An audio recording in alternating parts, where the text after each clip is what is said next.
Ready whenever you are. All right then. So this is Guido. I'm here with Mr. Satyarthi. This is the True Potential Show, and Satyarthi, you're the founder of one of the founders of Rebalancing. You started myofascial energetic release. You have been doing body work almost for half a century. We just spoke about that, so almost a big anniversary. And I just want to thank you for making this time, for being here with me, and in this digital way. And yeah, thank you for being here. Oh, thank you for inviting me, Guido. It's a pleasure.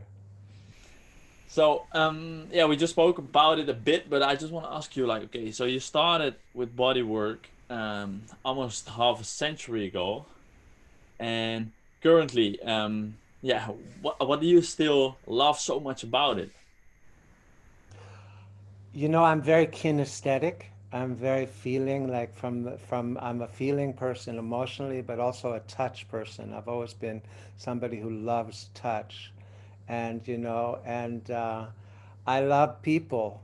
I have a passion for people, man. So um, I love unwinding and releasing people's defense patterns through the body and through deep touch and soft touch and movement and breath.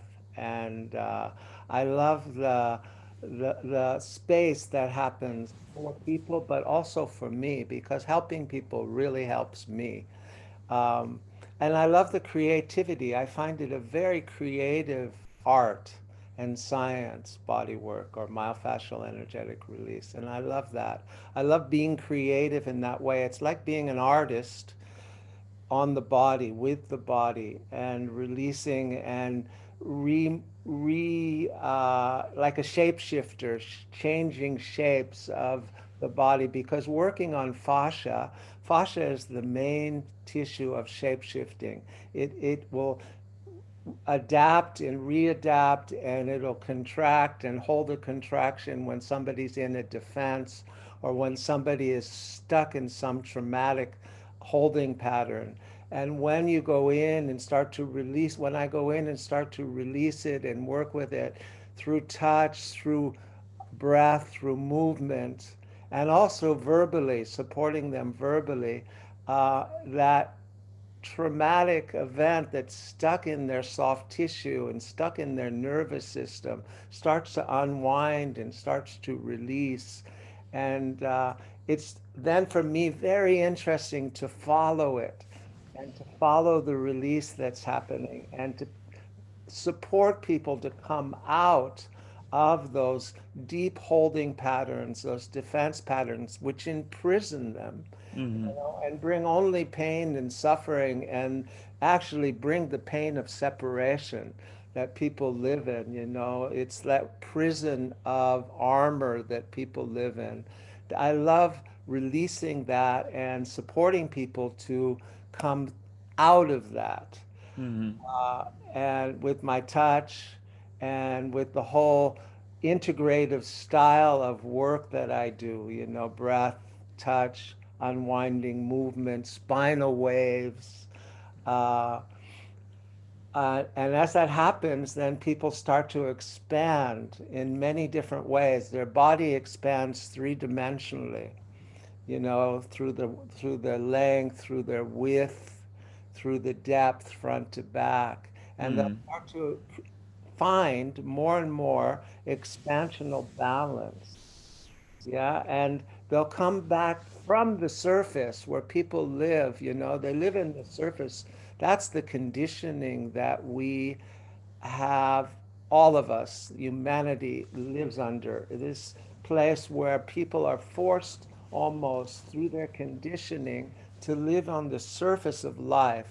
They Yeah. don't live in their essential qualities. So to Yeah. have people come through that and come back to the more essential qualities of trust, of confidence, of self-worth. Yeah. So just a quick question, like an example of living on the surface. Could you give an example of that? Well, yeah, for sure. People live in their personalities or their mask. Yeah. Yeah. And that reflects in the way that they relate. They don't share what's really going on. People, we all learn not to talk about our feelings, not to share our feelings, yeah, and not to come from a place of real self-trust and self-love and self-acceptance. Mm. So we live in a lot of denial. We live in blame and projection and self-judgment. So that's on a psychic level, on a mental level. Yeah, on an emotional level, people are fairly cut off. Yeah, because there's such it's such a forbidden area in terms of our culture to open up to feelings and to be honest and emotionally authentic. Mm. And so all of, living in those kind of psychic defenses and in so much emotional disassociation or denial, the body then has a very strong holding pattern, yeah, because the body reflects the emotional holding pattern and the psychic defense completely. That's one organic unity. So Mm-hmm. the body then, so I start with the body and I start to release that holding pattern in the body. But as I'm doing that, I'm charging them up with breath, charging meaning having them breathe deeply.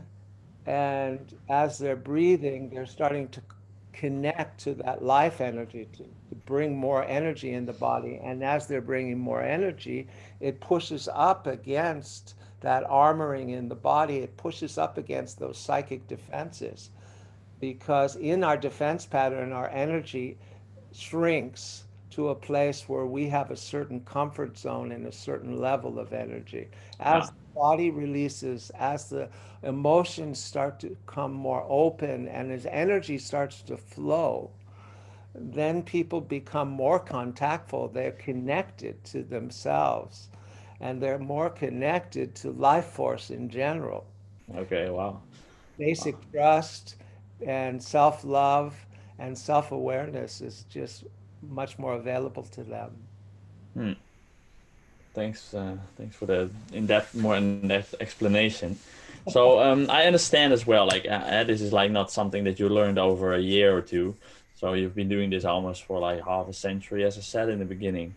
Um, and what I heard actually, it's funny. My first myofascial training myself, I did it 1.5 years ago.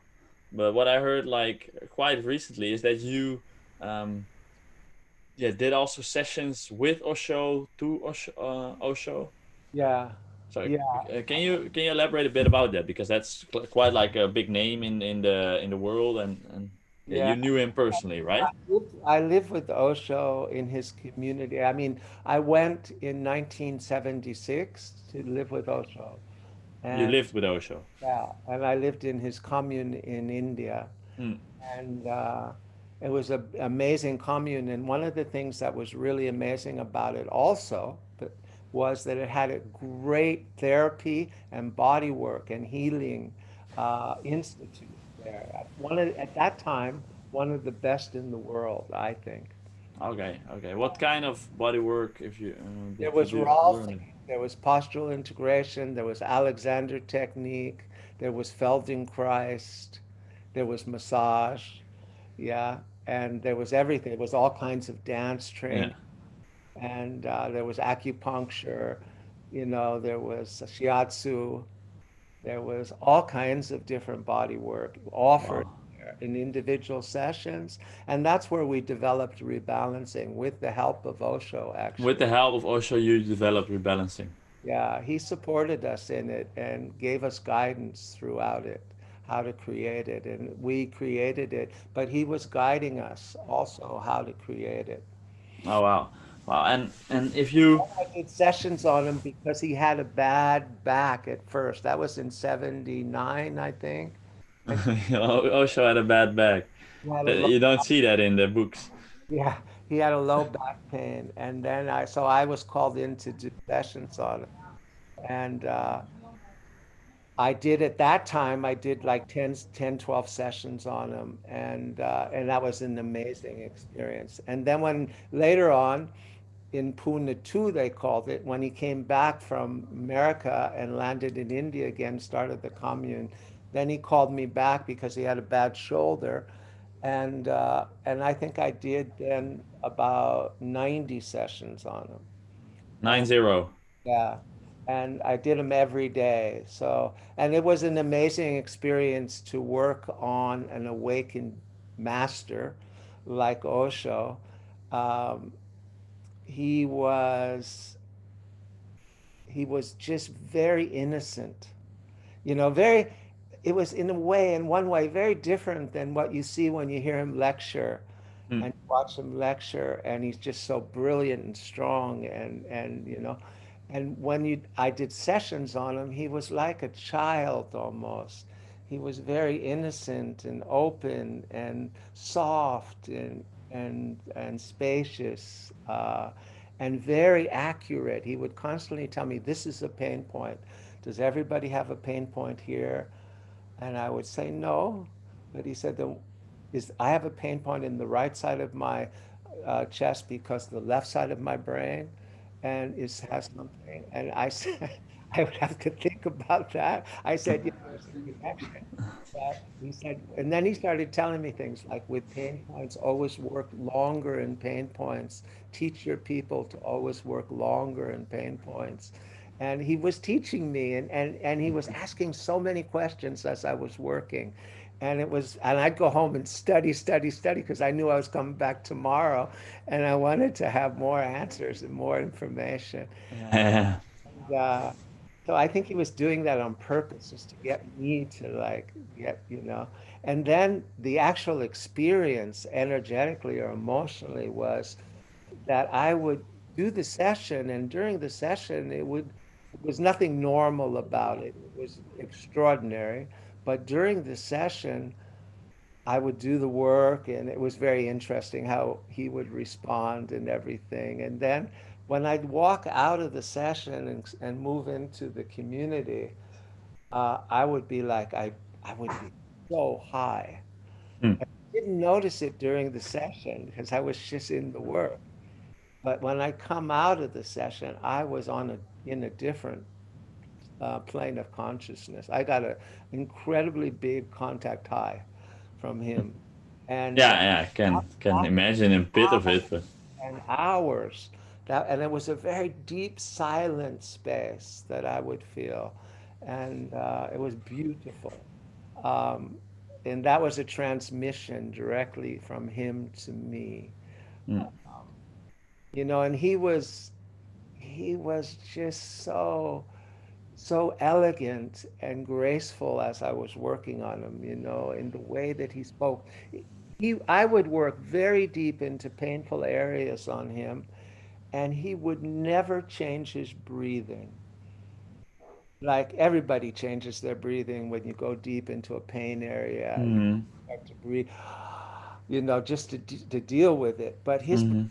was so shallow, you couldn't even see it. It was such a meditative breath. It was such a parasympathetic, relaxed, deeply relaxed state of breath. But you say deeply relaxed, but it was so shallow.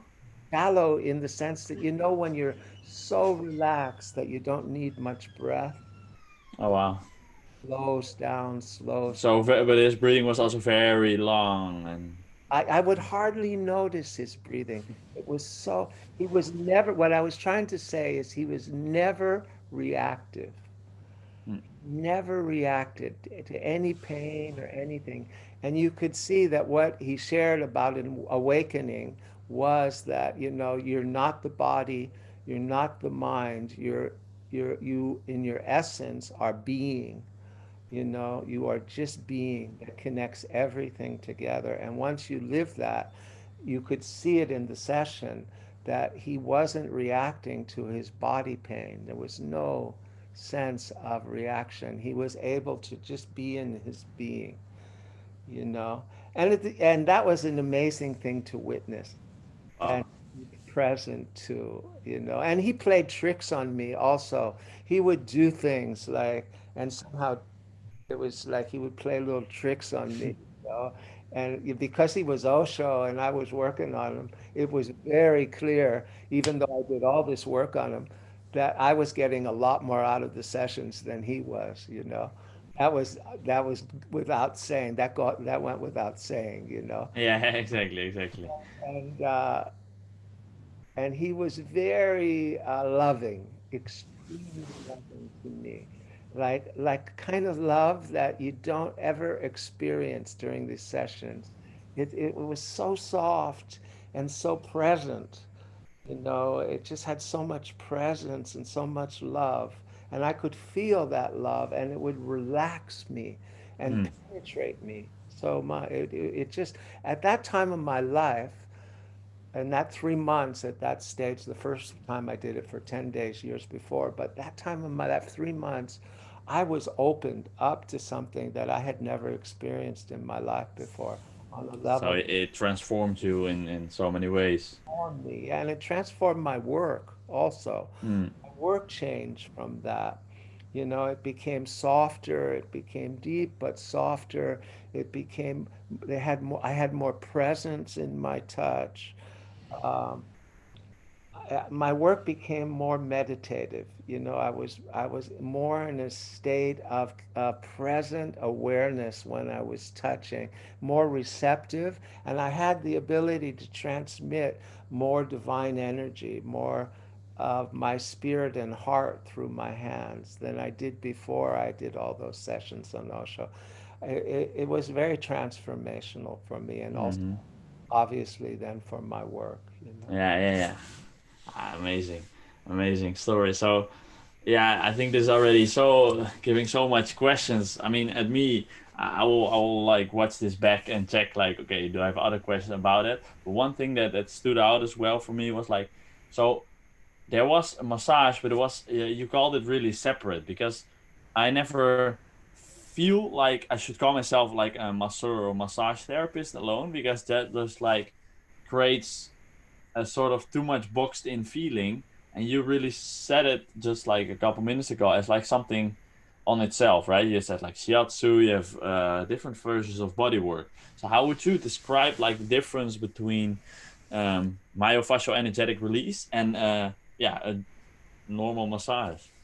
Well, a normal massage, which, you know, can be incredibly therapeutic also for people, you know, because touch in itself is very therapeutic.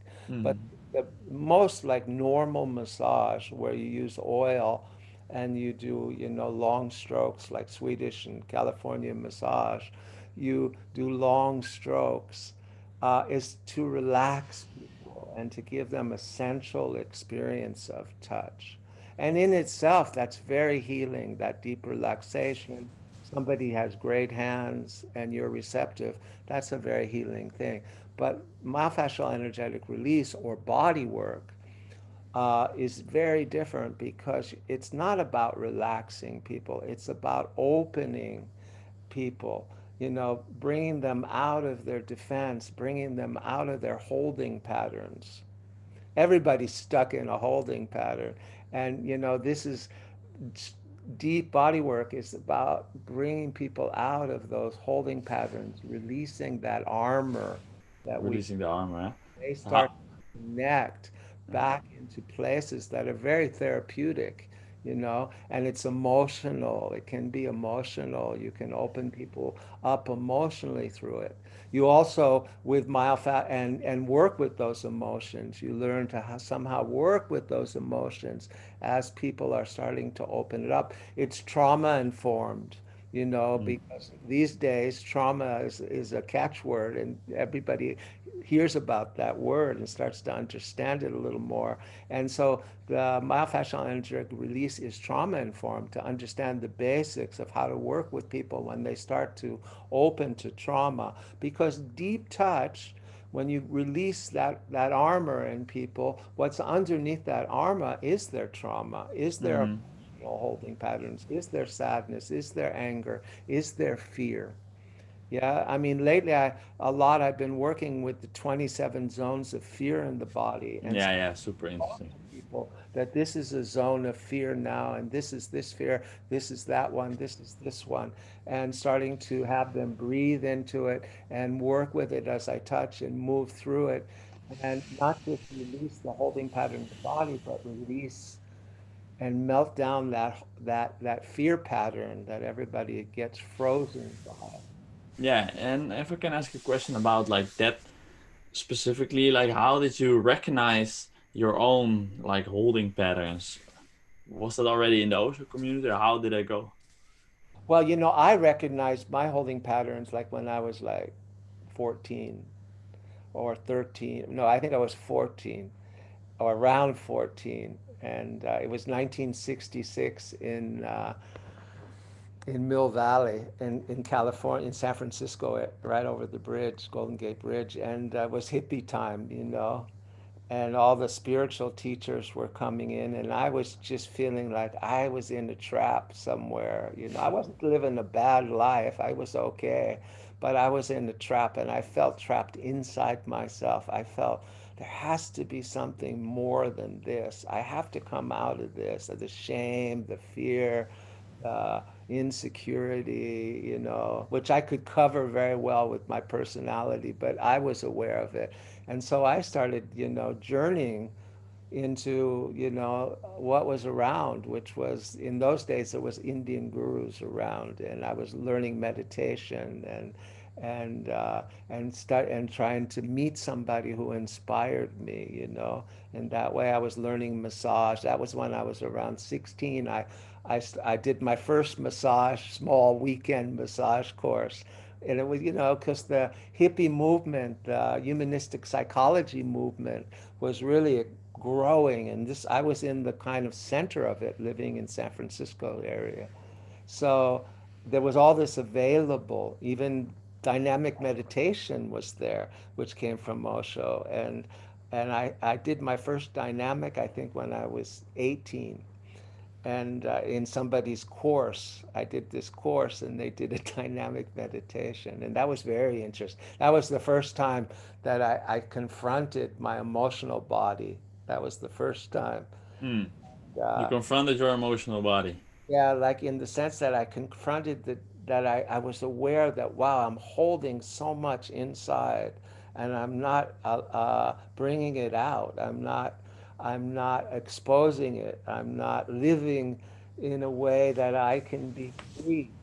I'm Yeah, trapped by all this repressed emotion. And and you, so you saw that during during a dynamic meditation. meditation, during the second stage with the breathing and the screaming and the jumping, it was Ah, yeah, yeah. So not the ones that are a little bit more like melded in with like, but like really with the yeah, catharsis the second included. stage of dynamic meditation is catharsis. Yeah. Yeah, exactly, exactly, exactly. And that was the first time that ever happened. So to answer your question, I don't want to go too long into the story, but to answer your question, that started there where I felt myself trapped in a holding pattern very long ago, and that's what made me a seeker for truth. And on a bodily level, I went to this big growth center.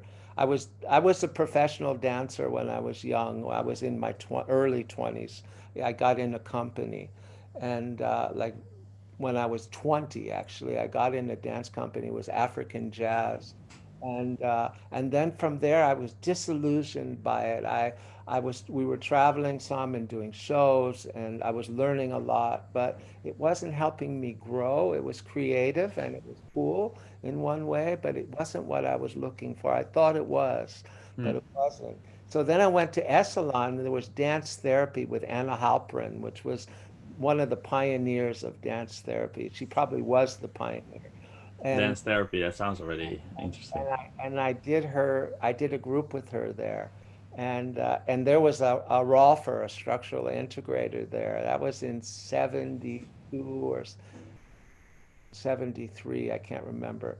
And and then he looked at my body. I asked him, "Hey, do a body reading on me." He was doing body readings on some people, and I said, "Do one on me, man." And I thought I had a great body because I was dancing. I was very athletic, muscular.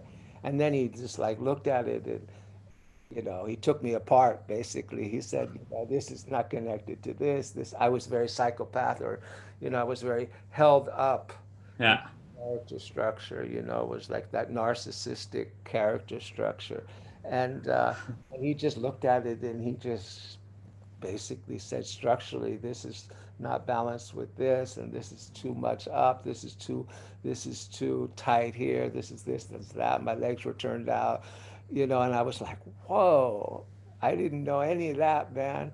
And I thought, and then I thought, I want sessions with you, and I did. I got 3 sessions with that man, with a Rolfer, and that changed my life. Just how, for everyone that's listening and for myself, like how do we write that? Rolfer? Rolfer.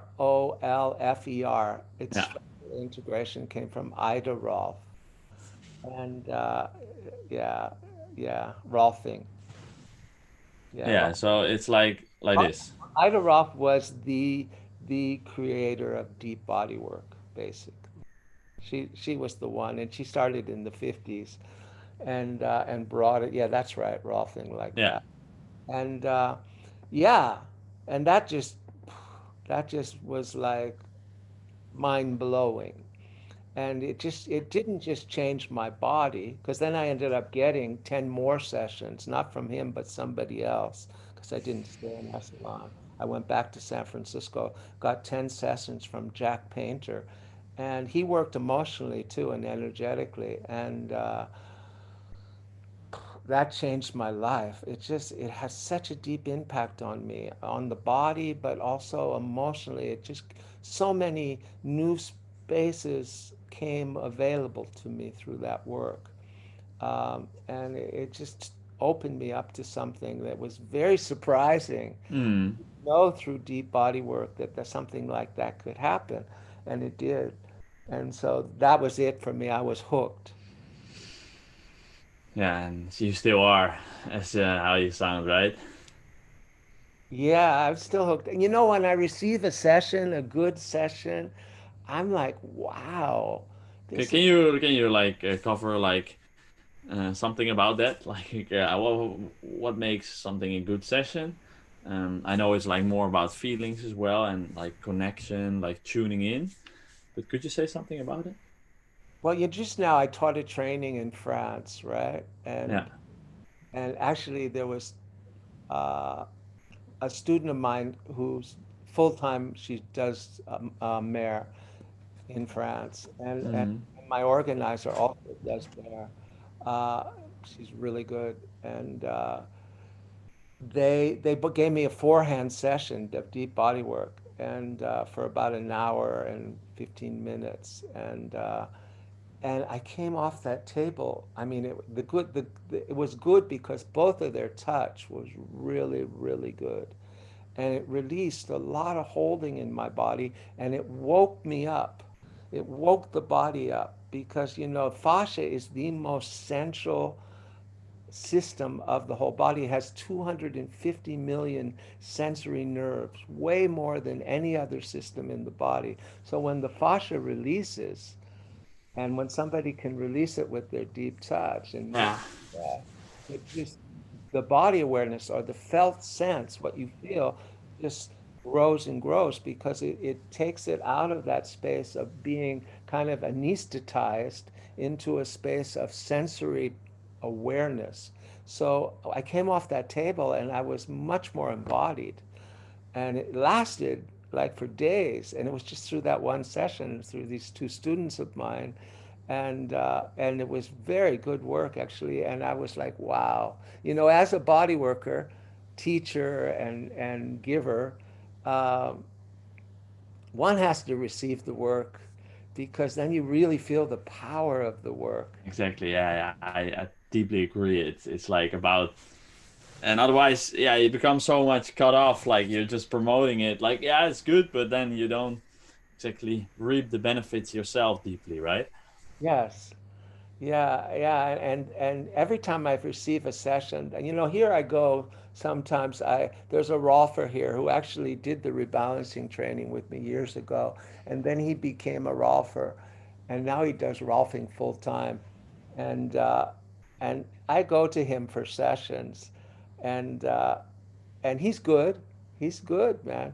And every time I come off the table, I'm like, whoa, this work is cool. And I don't mean rolfing per se. Yeah, it's cool when you're good at it, but deep touch, deep body work. it just opens me, expands me, not just on the body level, but on a mental level, on the emotional level, and on the level of spirit. It Yeah, just yeah, exactly. It really feels like a whole experience. yeah, it's a holistic experience, I think. They Mhm. say, I was just listening to Robert Schlepp, and Robert Schlepp is one of the foremost experts on fascia. He does more fascia research than almost anybody on the planet. He puts a lot out, and he's a Rolfer, he's a Feldenkrais guy, and he did the rebalancing training with me many years ago. But then he became this big figure in the fascia, all around fascia. He's world famous, and he was saying that touch is 5 times more emotionally expressive than sight, than vision, than what comes through your eyes. They always said before that the eyes express more feeling than anything else. But then through the research he's done and others have done, they find out that touch is 5 times more emotionally expressive. Yeah. And how do we write this man's name? Robert Schlepp? Schleip, I'm going to have to get back to you on that. Okay, okay. So I will put it in the description of this Yeah. video. But I just noticed like how many how many interesting layers that opens already again. So touch is 5 times more Emotionally expressive. expressive, emotionally expressive. So, what that says is the space that you're touching from is the most important thing. The state of consciousness you're in. If you're in a lot of fear, if you're in a lot of angst, if you're shut down and controlling, and your anger is held back, and your sadness is locked up, and you're dead, if you're in that and you're touching people, that's coming through your hands. Hmm. And this is what Osho always taught us, that it's so important. The basic thing is the state of consciousness that you're touching through. Wow. You're touching from the consciousness of an open heart, yeah, connected.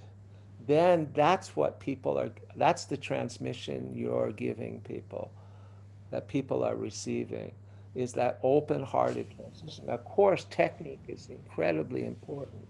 But Osho, at one point, because I was doing what they do in Rolfing, this 10-session recipe, I used to teach that for years. There's 10 sessions, the first session, all the way through. Each session has a part of the body. I was teaching that recipe and doing it for years. Then I went to Osho in a darshan. This was in the late 70s. And I said, look, I'm bored, man, because I know the person comes for a third session. I know what I'm going to do. They come for a fifth session. And he said, no, no, don't work like that. He said, you have to be responsive to people. You have to bring in all kinds of ways to be with people. Not just, you don't do anything that's a recipe. You Oh, that's too linear as well, right? Yes, exactly, Guido. And he said, then you have to let that recipe go, man, and just start to work with the individual's needs. And you have to learn so many things so that you can be responsive to whatever their needs are. So Hmm. that's where rebalancing was born. That's where That it was born, because we let go of that recipe and we just started to teach, through a more interactive connection with people and a more responsive connection.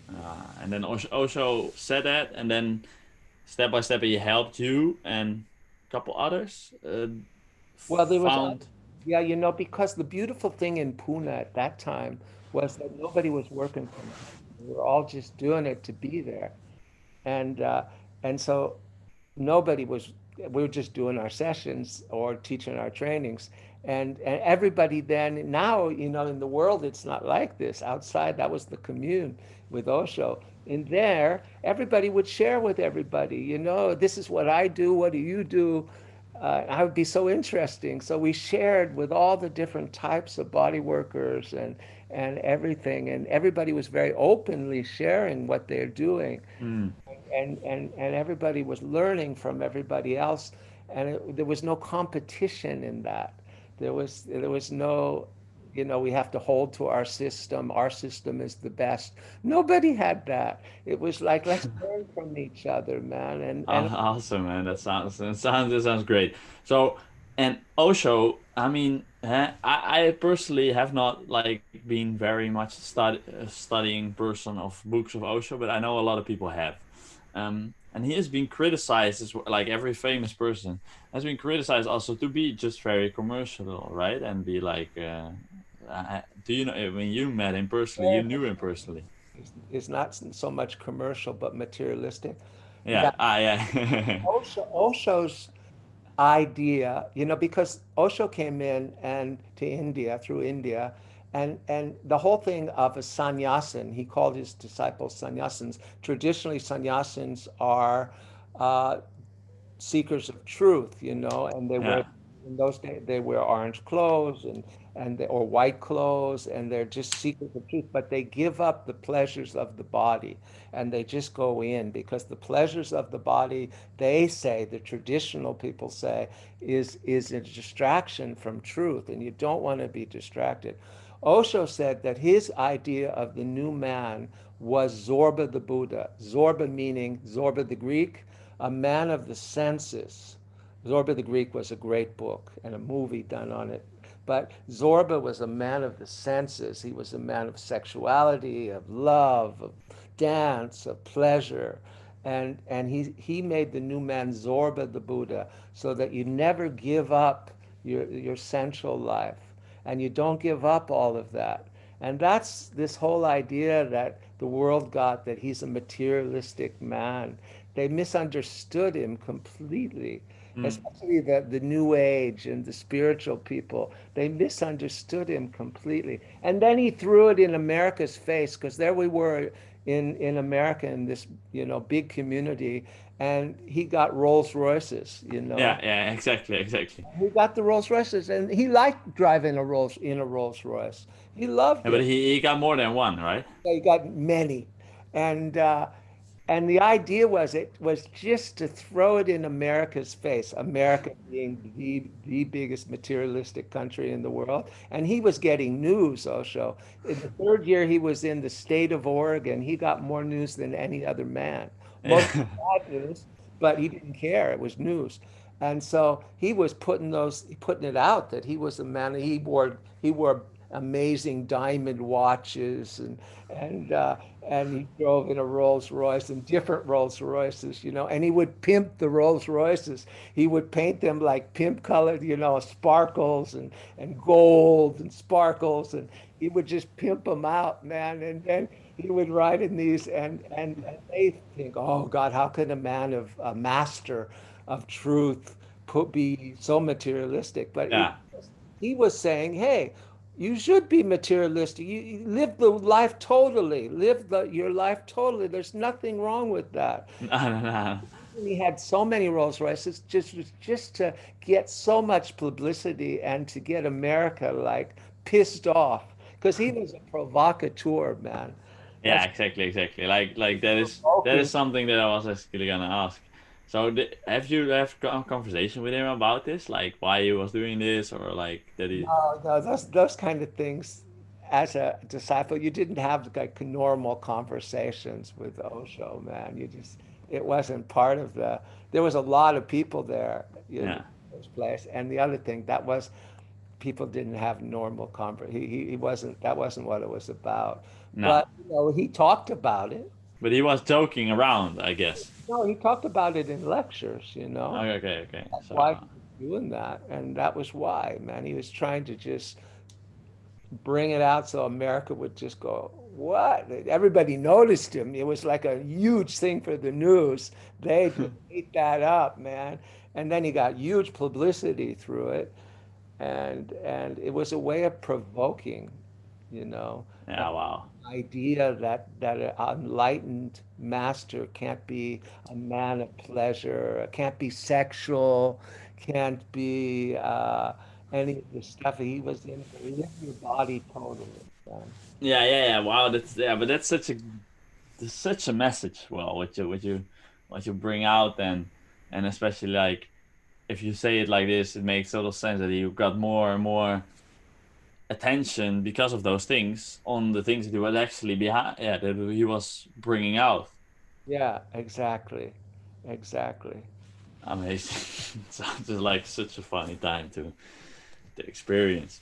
So you thought about the start of rebalancing and Osho's help in that, but now I understand that you're not anymore into rebalancing, but more like you evolved myofascial energetic release out of that again. How did that go? Yeah, yeah, I just felt like my work was really changing, and I had a different focus, you know.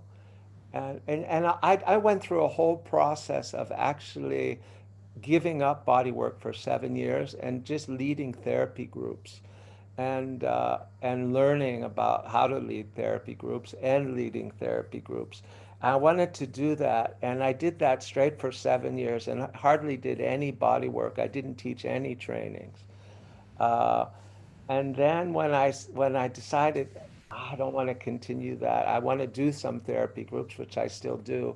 I want to get back into body work, but I realized I didn't want to go back in rebalancing. It was a kind of mold that I didn't want to move into. I wanted to, even though I just said that rebalancing is responsive, but still, I had to bring something else, and I wanted energy to be a real part of it, even though, and I wanted energetic release to be as important as the myofascial release. And and so then I just got this new vision of a kind of download that happened to me as I was working that I'll call it myofascial energetic release, and and then it's been evolving from that ever since. And that's the only way to stay current, my man, is to keep evolving. Keep evolving. I totally agree. Totally agree. Now that's amazing. I think like I can with this what we all spoke about. I didn't have an idea like how long it would exactly be, but we can like call it an episode one because there's so many more things to talk about. But I also want to still have it consumable for people that are also doing a lot of other things. Yeah, yeah. So do you have any last thing that you can add about like maybe your upcoming trainings or where people can like follow you? We're now like in the beginning of April 2021.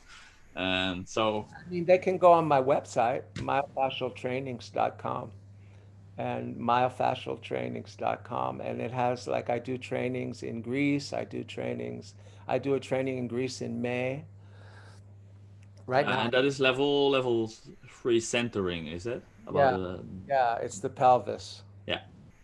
Yeah, so I do that in May, and that's in a beautiful place in a beautiful hall in Corfu, in the island of Corfu, in a place called Buddha Hall, which is an amazing hall and that's a beautiful place to do a training. And I do trainings in Poland, in Greece, and in France. Buddha Hall. Let me just write it down quickly because I think I heard about it before. I never been to Greece myself though. So Buddha Hall, you said, right? Buddha Hall in Corfu. Buddha Hall. And there we work with releasing the pelvis and all of the holding patterns that are around the pelvis. Yeah, I just did that level as my seventh level Oh, in March. oh, cool. So the seven level saga has ended and my practitionership has started in that way. Oh, cool. And how is your practice going, Guido? Yeah, interesting, man. Interesting for sure. Like to be honest, like it's a really a side thing for me, so I don't have to like do full-time sessions. Yeah, I'm a trainer and I'm helping people like mentally, physically uniting, so body yeah, and mind unite, so to speak. So yeah, this is just like a super important step for me that I see way more potential in people by implementing elements of body work as well in their life. So yeah, it's going fabulous. And sometimes I even get like people that tag me into some post somewhere, and then yeah, there are like people already responding like, yeah, I do body work, I do massage, I do this, and then I even find like, yeah, but do I now have to say under this, like between all those other people as well, like, oh, I do this, you know, like I find that sometimes, like, I mean, you know, like people come or when the time is right on my path, and then we'll do a session, and then they can feel what I'm about and what they're maybe about. Like it's all about tuning in to the people. So I never feel like selling it. Although that being said, I'm now building a website, and the essence of it will be Golden Touch. Golden touch. Yeah, that will be the name of the practice. Okay. Yeah, Cool. and yeah, but that's maybe something for next episode, because I want to like understand also the reasons why you choose for the different levels. But that will be something for the next episode. I kind of like finish with a cliffhanger. So Sajjad, in this way, I want to end the recording. Okay, And good. thank you very much for this recording. Yeah, thank you, Guido. And we'll for sure do a next episode, because I think it's gonna be a great one. I feel it's gonna be a great one. Okay. Thank you very much. Thank you, brother.